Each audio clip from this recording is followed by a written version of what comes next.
नमस्कार, welcome to चिदू channel. मी महाभारत के एक खास किरदार कर्ण इंसानी स्वभाव की पेचीदगियों की एक जीती जागती मिसाल हैं। वो एक विरोधाभास हैं, एक बहुत ही कुशल और निष्ठावान योद्धा, लेकिन दुर्भाग्य से भरी किस्मत का बोझ ढोते हुए। मुश्किलों के बावजूद कर्ण का हौसला बुलंद रहा, उसकी दानवीरता बेमिसाल रही और दुर्योधन के प्रति उसकी वफादारी अटूट रही। उसकी कहानी हमें सहानुभूति और समझ रखने की याद दिलाती है। कर्ण का चरित्र विरोधाभासों का अध्ययन है, एक असाधारण योद्धा जो अपने जन्म के कलंक के बोझ तले दबा हुआ है। उसकी दानवीरता और वफादारी ने उसे हिंदू पौराणिक कथाओं में सबसे जटिल पात्रों में से एक बना दिया। कुंती और सूर्यदेव से जन्मे कर्ण का जन्म रहस्य में डूबा हुआ था।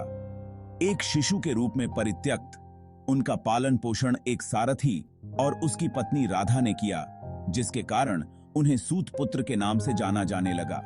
इस छुपी हुई वंशावली ने कर्ण के भाग्य को आकार देने, उनकी सामाजिक स्थिति और उनके सामने आने वाली चुनौतियों को प्रभावित करने में महत्वपूर्ण भूमिका निभाई। सामाजिक कलंक के बावजूद कर्ण का स्वाभाविक बड़प्पन और योद्धा भावना चमक उठी। उनके असली माता पिता का ज्ञान, जो बाद में जीवन में पता चला, ने कर्ण की पहले से ही दुखद कहानी में जटिलता जोड़ दी। कर्ण की कहानी व्यक्तिगत पहचान पर सामाजिक लेबल के प्रभाव की एक मार्मिक खोज है। एक कुशल योद्धा बनने की चाह में कर्ण ने पूज्य ऋषि परशुराम से संपर्क किया, जो शस्त्रों की अपनी बेजोड़ महारत के लिए जाने जाते थे। अपनी असली पहचान एक क्षत्रिय के रूप में छुपाते हुए कर्ण ने खुद को एक ब्राह्मण के रूप में प्रस्तुत किया।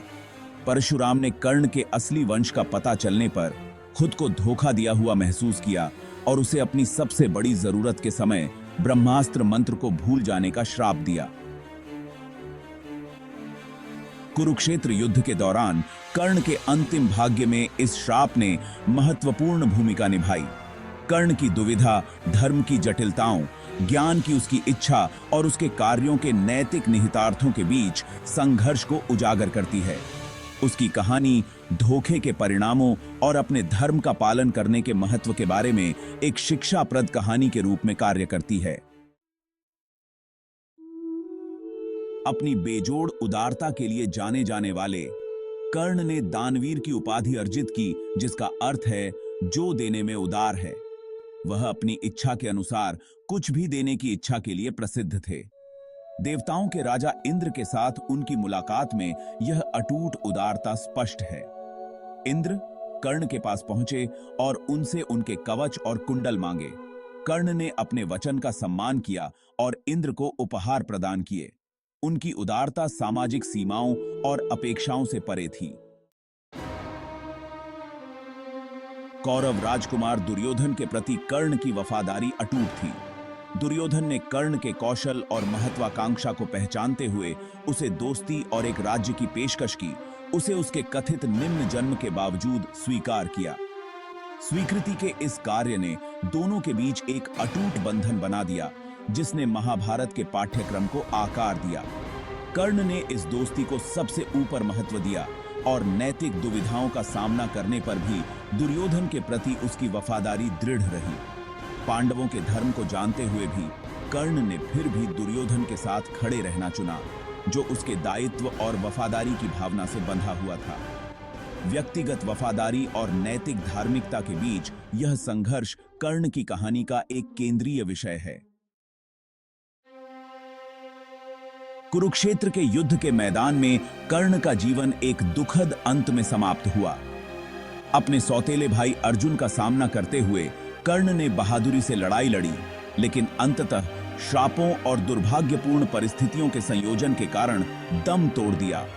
अपने दुखद भाग्य के बावजूद कर्ण की विरासत बनी हुई है। उन्हें एक खलनायक के रूप में नहीं, बल्कि एक दुखद नायक के रूप में याद किया जाता है, जो परिस्थितियों का शिकार था, जो अपने सिद्धांतों पर खरा उतरा। उनकी कहानी आज भी दर्शकों के साथ प्रतिध्वनित होती है, जो मानव स्वभाव की जटिलताओं और वफादारी, उदारता और पहचान की खोज की स्थायी शक्ति पर प्रतिबिंब को प्रेरित करती है। कर्ण की कहानी सहानुभूति और समझ के महत्व की एक कालातीत याद दिलाती है। उनका जीवन हालांकि त्रासदी से चिह्नित है, अंततः मानव आत्मा के लचीलेपन के प्रमाण के रूप में कार्य करता है। Thank you for watching. Subscribe my channel.